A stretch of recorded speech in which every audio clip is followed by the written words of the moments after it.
Salve Maria!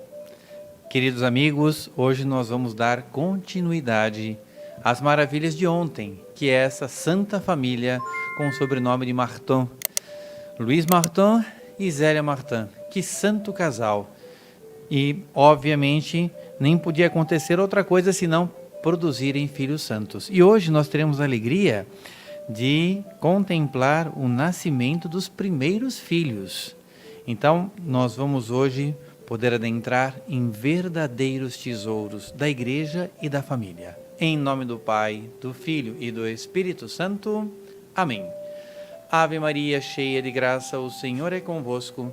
Bendita sois vós entre as mulheres, e bendito é o fruto do vosso ventre, Jesus. Santa Maria, Mãe de Deus, rogai por nós, pecadores, agora e na hora de nossa morte. Amém. Nossa Senhora do Sorriso, rogai por nós. São José, rogai por nós. São Martin e Santa Zélia, rogai por nós. Santa Teresinha do Menino Jesus, rogai por nós. Em nome do Pai, do Filho e do Espírito Santo. Amém. Queridos amigos, então hoje nós adentraremos por essas maravilhas, que foi o modo com que esse casal se utilizou, foi utilizado por Deus para os primeiros filhos da Igreja Católica. E aqui eles fizeram uma espécie de um verdadeiro, assim, digamos, código de honra de uma família, para que os filhos fossem concebidos da melhor maneira possível. Como nos faz bem tratar sobre um modo que uma família ela está disposta a produzir e criar filhos para a Santa Igreja Católica e Apostólica Romana. Uma série de normas, uma série de regras, mas todas elas sapienciais, suaves, simples e importantíssima para a santificação dos filhos. Vejam que maravilha. Então, o tema de hoje vai ser o nascimento dos primeiros filhos. Durante a primeira gestação, estabelecendo as tradições do lar. Aqui, tudo que for tratado vale muito a pena. Aqueles que são os casais que estão se preparando para o matrimônio, já são noivos, peguem nessa fonte essas maravilhas para os filhos que terão. Durante a expectação ansiosa, foi no dia 22 de fevereiro que a senhora Martin experimentou a alegria de ser mãe. Durante a expectação ansiosa, tinham organizado meticulosamente, como sabem fazer os jovens casais. O nosso padre Piatti, que faz todo esse comentário, nos dá aqui esse recado para os casais jovens. Organizado de forma meticulosa o nascimento dos seus filhos e a formação dos mesmos. Portanto, as futuras tradições do lar, o código, ou se preferirem, o ritual cristão dos nascimentos. A rainha do céu seria padroeira da filha mais velha. Então já tinham decidido, vai chamar-se Maria. A rainha do céu seria a padroeira da filha mais velha e daria o nome a todas as outras filhas. Todas teriam Maria no nome. Sem distinção do sexo, portanto, os meninos também teriam Maria no nome. Embora, para os distinguir, por assim dizer, o requer a boa ordem, tivessem de ser designados pelo nome do padroeiro secundário. O primeiro rapaz seria colocado sob a proteção do grande patriarca São José. Então vejam que família maravilhosa. As primeiras filhas, ou melhor, a primeira e todas as filhas, teria Maria no nome. Os filhos, José. Afora estas regras gerais, dir-se-ia por deferência o nome do padrinho ou da madrinha. Faria parte do nome da criança também. Esta lei aqui se obedecia escrupulosamente, impôs ao senhor Martin a renúncia do nome de Ivone, que ele gostaria de dar a uma das filhas. Ele gostava do nome, M. Martin. Então, como já foi feita a combinação com a esposa, então ele sacrificou esse desejo que ele tinha de dar o nome de Ivone em uma das filhas. O batismo dar-se-ia no próprio dia do nascimento. Olha que bonito, nasceu a criança, criatura de Deus, no mesmo dia, filha de Deus. Templo vivo da Santíssima Trindade. Isso é que é família católica. No dia seguinte, o mais tardar, conforme as leis da Igreja que quer afastar dos recém-nascidos o perigo de morrerem sem a esperança do céu e também pelo desejo de os pais verem seus filhos tornarem-se filhos de Deus o mais depressa possível. Aqui nós temos um subtítulo: Nascimento das 3 primeiras filhas, Maria Luísa, Maria Paulina e Maria Leônia. Preocupações com a saúde de Leônia, a 3ª filha. Quando o Sr. Marton acompanhou a filha mais velha, Maria Luísa, ao baptistério da velha igreja de São Pedro de Montsort, o sacerdote sentiu-se impressionado com a expressão radiante do seu rosto. Então vejam que bonito. O pai que está numa alegria tão grande que é notório a luz que esparge da sua fisionomia pela alegria de ver a sua primeira filha batizada. E então, é a primeira vez que vossa reverendíssima me vê num batizado. Daí a alegria. Exclamou o ditoso pai, mas não há de ser a última. Como que o Senhor me verá aqui muitas vezes. Portanto, eles já tinham tomado a seguinte resolução: vamos ter muitos filhos para a Santa Igreja. Serão eles soldados e soldadas do exército de nosso Senhor Jesus Cristo. De fato, no dia 8 de dezembro do ano seguinte, a jovem mama, recordando a graça obtida 9 meses antes em igual dia, voltou-se para a Virginal Imaculada e a pedir o favor de um segundo nascimento. Então já queriam, assim que batizaram a primeira filha, já ansiavam pelo segundo filho. No dia 7 de setembro de 1861, Maria Paulina aparecia neste mundo. Depois, a 3 de julho de 1863, a Maria Leônia, cujo batizado no dia seguinte coincidiu com a festa do Santíssimo Sacramento. E aqui nós vemos também, queridos amigos, como a providência divina foi dadivosa em todas as simbologias dessas, aspas, coincidências. Que nós, na linguagem católica, não existe coincidência, nós afirmamos que são providência divina. Então, vejam como é bonito os vários dias. Então, a terceira, no dia da festa de Corpus Christi. Com esta começaram as inquietações maternais. Portanto, a Maria Leônia, saúde. Era uma lourinha de olhos azuis, de constituição muito frágil e formando um perfeito contraste com as mais velhas, pequenitas, morenas e cheias de vivacidade. Então, nasciam as 2 primeiras moreninhas e a segunda loirinha de olhos azuis.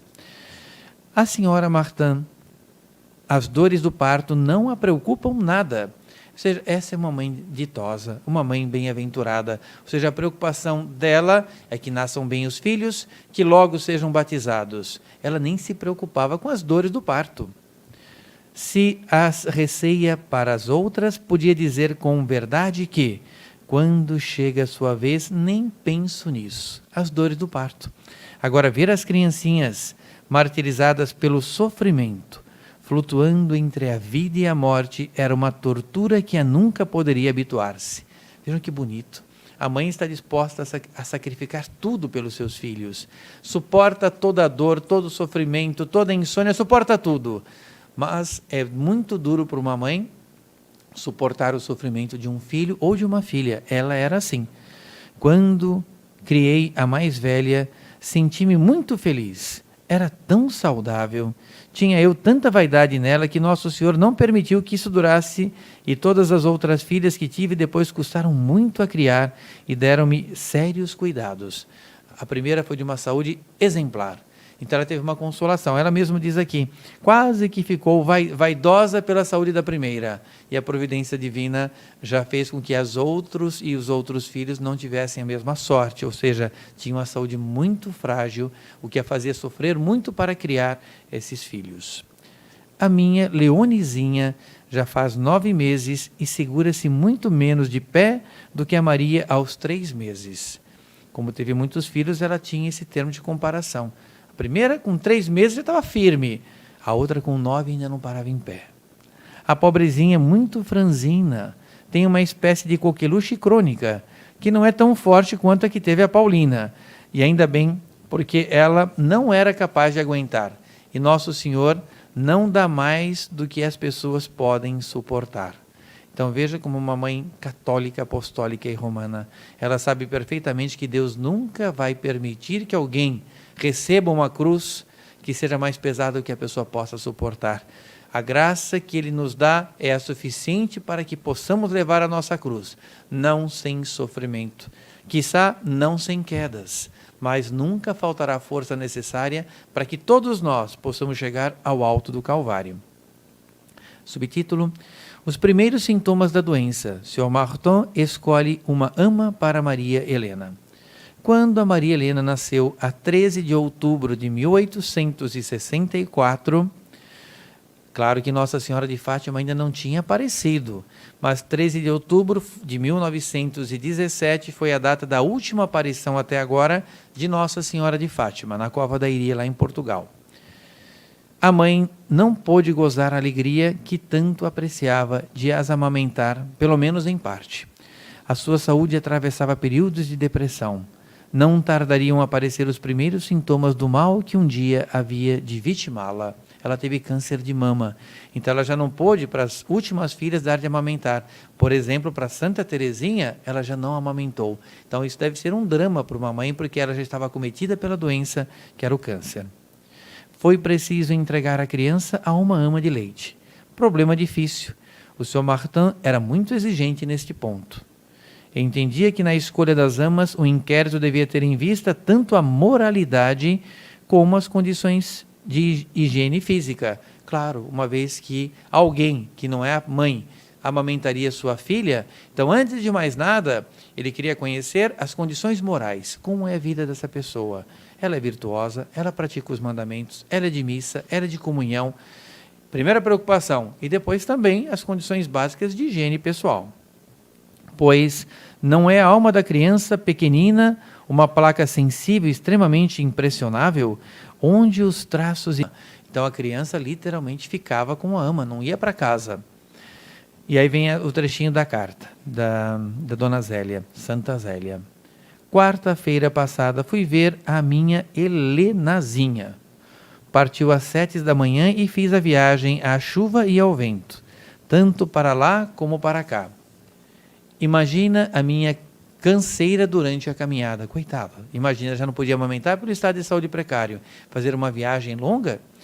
Mas senti-me animada pela lembrança de que daí a pouco ia ter nos meus braços o objeto do meu amor. A minha Helenazinha é uma joia, linda que é um encanto. Não me lembro de ter sentido nunca uma tal impressão de felicidade como quando peguei nela ao colo e quando ela se sorriu para mim tão graciosamente que me parecia ver um anjo, sem dúvida nenhuma. Eu acho que todos os filhos desse casal pareciam anjos. E ainda nós temos essa bela estampa de um anjo que permaneceu anjo durante a sua infância, a sua juventude e ainda, como está aqui a nossa Santa Teresinha, um verdadeiro anjo do Senhor. Enfim, não te posso explicar. Não tenho motivo de me arrepender de ter casado. Vamos lá.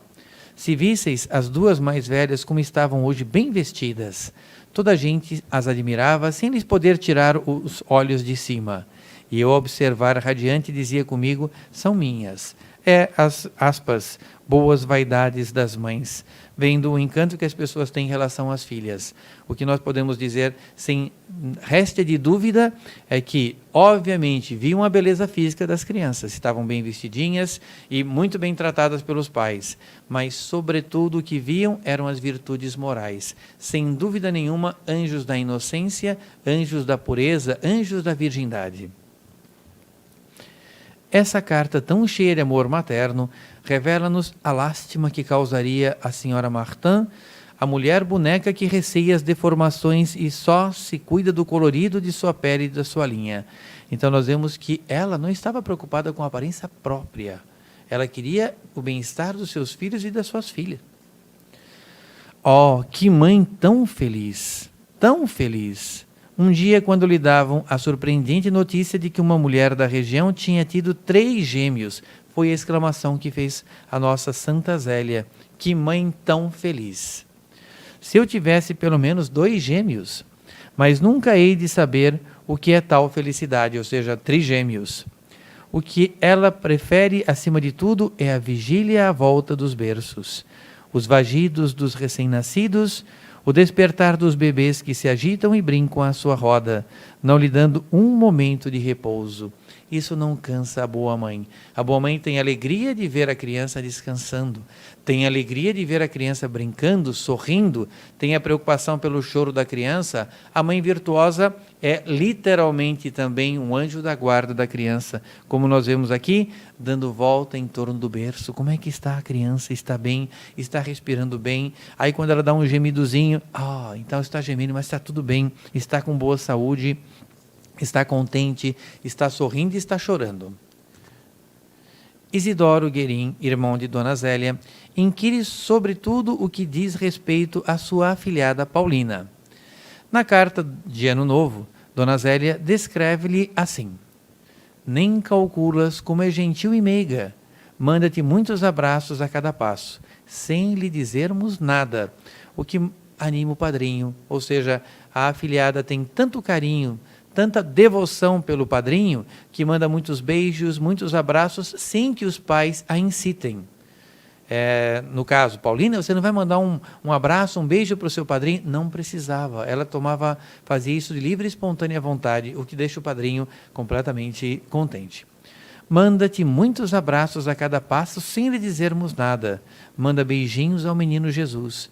Depois, são reflexões engraçadas. Na sexta-feira santa, em pleno ofício, agitando uma estampa que lhe deram em que estava representada uma religiosa da Visitação, gritava com quanta força tinha: "Oh, minha tia!" Que bonito, é o encanto por uma tia religiosa. Acho tudo isso maravilhoso, como se não fosse uma coisa normal. É muito bonito, porque nós vemos aqui o quanto ela via nisso algo de normal. Mas como é bonito nós analisarmos e como essa é a meta para as famílias do nosso século XXI, que as crianças tenham essa mesma disposição e apetência pelos temas religiosos, encanto pelos parentes que enveredam por um caminho, uma vocação religiosa, encanto inclusive de seguir o mesmo caminho. E da parte dos pais, nós vemos aqui, tanto do seu Luiz Martin quanto da Dona Zélia Martin, como eles ficavam contentes quando uma filha manifestava o desejo de seguir um caminho religioso. Então, é um grande privilégio para os pais ter um filho que segue um caminho religioso, um monge, um sacerdote, e da mesma forma uma filha ser uma irmã de vocação, ser uma irmã de clausura, ser uma irmã de caridade. Então é de fundamental importância que os pais de hoje em dia incentivem isso. Tem que apoiar isso, é uma nobre vocação, é uma sublime vocação, não é a perda da vida, pelo contrário, é um caminho que Deus traça para as almas muito eleitas. Então é de fundamental importância, pais e mães, incentivem os seus filhos nesse caminho, não vão se arrepender, isso eu posso garantir, porque uma irmã de clausura, uma irmã de caridade, sem dúvida nenhuma está constantemente rezando pelos seus pais. Um sacerdote, um monge, sem dúvida nenhuma também, sempre está rezando e pedindo por todos os seus familiares. A cada missa, os familiares se lucram também dos benefícios infinitos de uma Santa Missa. E, além do mais, nós temos que criar tal expectativa nisso, que seja um grande privilégio, alegria para os pais que têm um filho vocacionado. É espetacular. Temos mais alguns minutinhos ainda, vamos avançar um pouco. Para esta mãe que nunca regateou com a vida, a maternidade não é um fardo que se teme, nem um percalço que suporta. É uma renovação, um desabrochar, uma transformação. A obra-prima da mulher é a criança. Então nós vemos também como é importante que os nossos pais, desse mesmo período que estamos vivendo, tenham essa mesma disposição, tenham esse mesmo desejo de também formar, criar filhos para a Santa Igreja Católica e Apostólica Romana. E aí nós vamos entender como as famílias são belas quando tem uma prole numerosa. Então vamos pedir que hoje, para nós nessa meditação, esse santo casal sirva de inspiração para todos os casais que ainda vão se constituir, para os casais que já estão constituídos, para todos nós, sirvam de belo exemplo. E aqui nós temos alguns próximos temas importantes também. Bem, nós temos aqui o que é muito interessante. Por quê? Porque hoje ainda, queridos amigos, ainda não nasceu a nossa Santa Teresinha. Então, nós vamos aqui preparando para os próximos dias de meditação.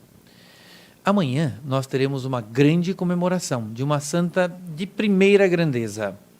E todos já ouviram falar, ou todos conhecem, Santa Maria Madalena.